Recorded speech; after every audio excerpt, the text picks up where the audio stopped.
Permenpan RB nomor 6 tentang pengelolaan kinerja pegawai aparatur sipil negara dan Permenpan RB nomor 7 tahun 2022 tentang sistem kerja pada instansi pemerintah dalam rangka penyederhanaan birokrasi itu telah mengubah pola dan model kerja yang selama ini berlangsung di pemerintah.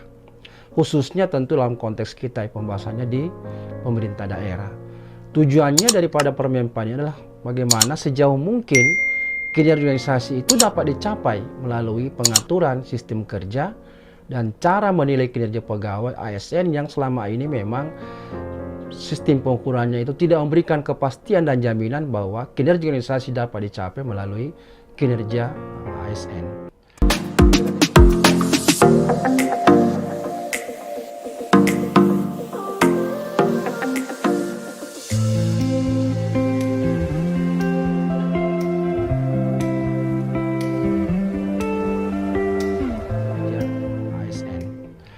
Dengan demikian, tersedianya pegawai ASN yang berada dalam sebuah tim itu menjadi sangat strategik. Karena itu, kesadaran pemerintah, organisasi, dan pimpinan akan betapa pentingnya talent seorang pegawai ASN di dalam mensukseskan berbagai tugas organisasi yang dicapai secara optimal dan tentunya berkelanjutan.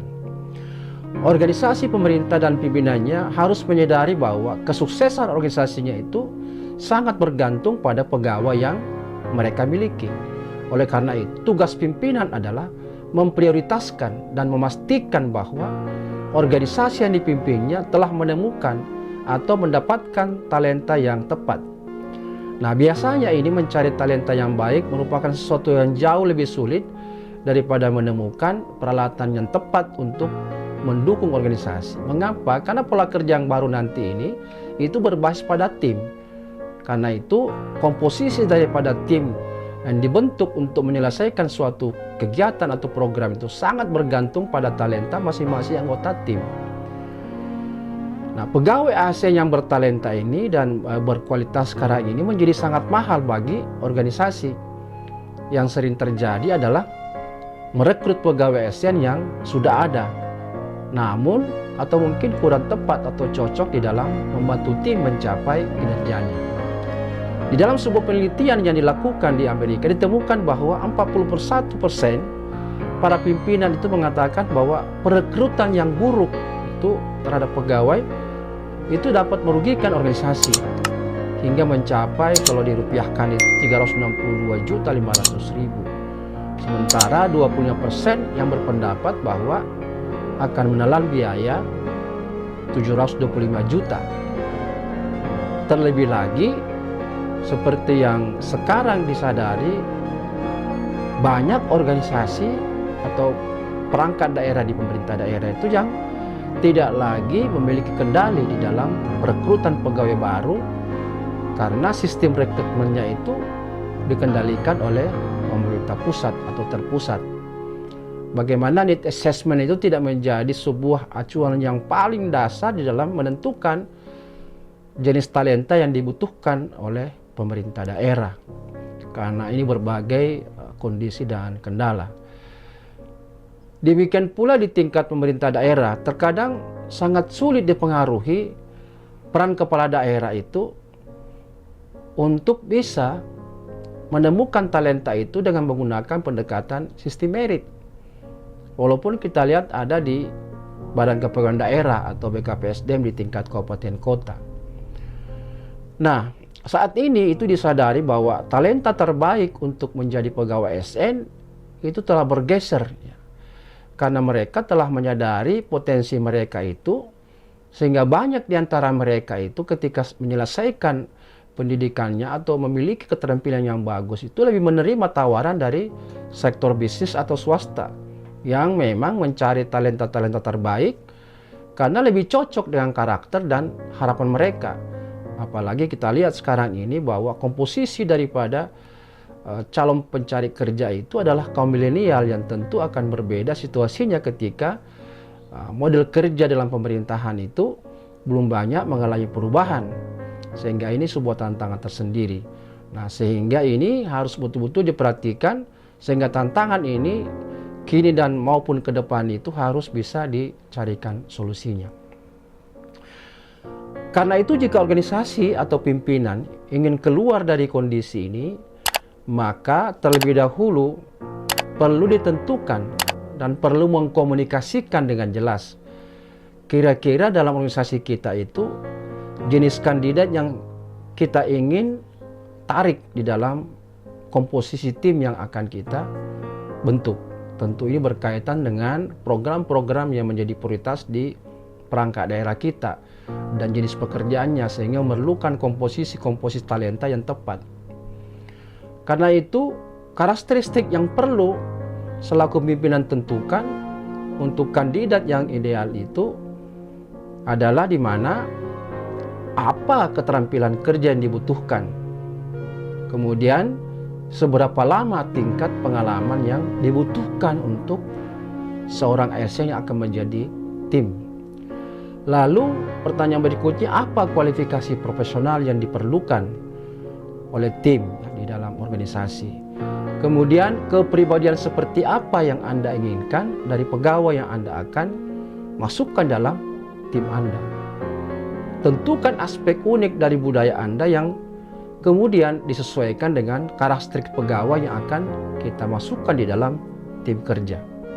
Ini sebuah tantangan terberat ke depan, karena tahun-tahun ini masih merupakan proses sosialisasi dari Permenpan baru itu, tapi tahun depan sudah harus diimplementasikan.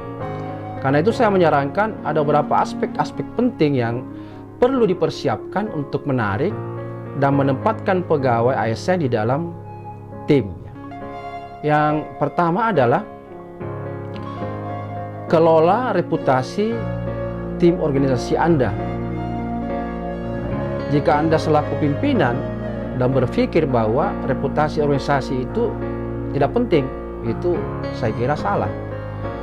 Sebuah studi yang terkait dengan perekrutan pegawai itu mengungkapkan bahwa 69% pegawai mengatakan mereka akan menolak pekerjaan dengan reputasi organisasi yang buruk. Karena itu citra daripada organisasi itu menjadi sangat penting ketika kita ingin menarik talenta terbaik, apalagi di dalam Permenpan baru. Memungkinkan seorang pegawai itu untuk meminta dipekerjakan di unit lain karena merasa mungkin kompetensi tepat dan mungkin reputasi dari organisasi yang akan dipindahkan itu mereka itu akan merasa lebih bagus. Nah, karena itu akan sangat ironis di pihak Anda jika Anda mencoba menarik yang terbaik, namun tidak bertindak seperti yang terbaik.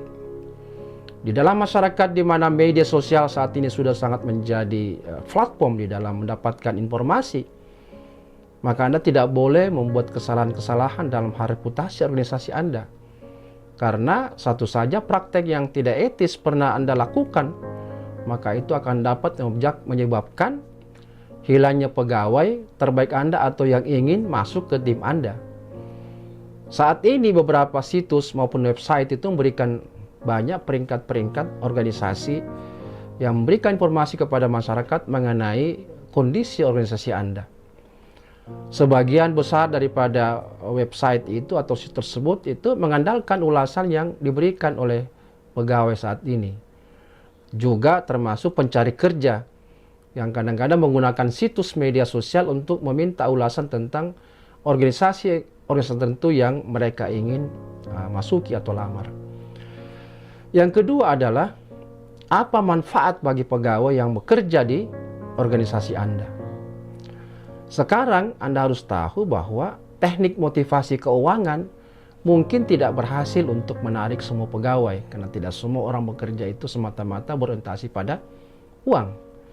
Metode motivasi non-finansial lainnya itu biasanya itu bisa lebih berdampak positif bagi pegawai di dalam memilih atau ingin terlibat atau bekerja di organisasi yang Anda pimpin.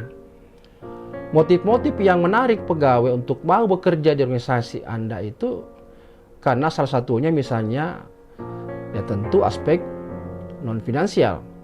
Misalnya bagaimana organisasi memiliki gambaran tentang perjalanan membangun tim yang Anda ambil bersama-sama pegawai, sehingga ini memberikan citra yang positif dan mungkin pegawai Anda itu akan bercerita kemana-mana mengenai kebaikan atau mungkin citranya lebih bagus di dalam organisasi Anda. Sehingga penting untuk dibangun sedemikian rupa sehingga menarik talenta-talenta lain untuk ikut terlibat di dalam tim-tim yang Anda buat. Yang ketiga adalah budaya kerja di organisasi Anda. Ini penting juga karena ini merupakan perekat dan pemotivasi yang sangat baik sehingga keharmonisan kerja bersama menjadi sangat mendukung kalau ketika budaya organisasi itu tepat. Karena itu budaya organisasi sangat penting untuk profil pegawai yang akan kita rekrut. Jangan menjadi salah satu organisasi yang hanya menggembar-gemborkan ya budaya organisasi secara tertulis, tetapi tidak diperlihatkan di dalam tataran praktek. Seorang pegawai yang akan menjadi calon yang akan direkrut itu harus dapat mendefinisikan tempat kerja mereka, tentu berdasarkan budaya organisasi yang Anda pimpin. Nah, ini juga merupakan hal yang baik untuk menampilkan budaya kerja Anda, karena itu akan membantu Anda untuk menarik pegawai yang lain dengan profil yang sesuai atau selaras dengan budaya organisasi Anda. Seorang pegawai yang lebih memilih tempat kerja yang inovatif misalnya, tentu akan memilih untuk bekerja dalam organisasi di mana ada kebijakan yang demikian yang mendorong adanya motivasi yang dibutuhkan di dalam kerja-kerja di tim Anda. Juga mungkin beberapa pegawai lebih suka bekerja di organisasi yang lebih fleksibel di dalam keseimbangan kehidupan kerja yang tidak terlalu mengekang mereka, tetapi ada keseimbangan di dalam kebutuhan sosial mereka juga. Yang keempat adalah mengandalkan teknologi. Kita ini sekarang hidup di era yang ditandai dengan tingkat inovasi teknologi yang tinggi. Hal terbaik yang dapat dilakukan oleh organisasi Anda adalah bagaimana beradaptasi dengan inovasi yang muncul karena teknologi atau akibat manfaat teknologi yang tersedia. Karena itu coba gunakan bentuk pemilihan dari calon-calon anggota tim yang akan Anda rekrut itu dengan mungkin menggunakan aplikasi yang ada saat ini, sehingga Anda bisa mendapatkan profil-profil talenta-talenta yang ada di organisasi Anda atau mungkin di luar organisasi Anda untuk bisa Anda undang untuk menjadi tim di dalam kerja-kerja keseharian Anda. Dan yang terakhir, yang kelima adalah dapatkan bantuan dari seorang pakar untuk menarik pegawai yang tepat bekerja di organisasi Anda. Jadi ini merupakan sesuatu yang harus Anda tambahkan ke daftar prioritas Anda ketika Anda ingin mendapatkan talenta-talenta terbaik, yaitu menghadirkan seorang pakar atau bantuan dari pakar. Namun itu bukan sesuatu yang harus menimbulkan stres. Karena kalau susah ya Anda bisa minta bantuan seorang yang bisa membantu Anda.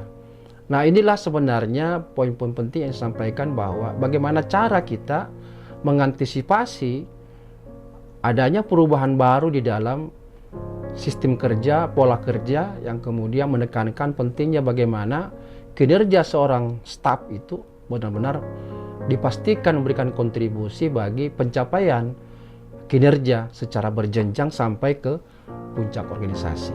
Mudah-mudahan apa yang saya sampaikan sekilas ini bisa memberikan tips bagi Anda bagaimana mensiasati permimpan baru ini yang tentu tahun depan ini sudah pasti akan diterapkan secara optimal.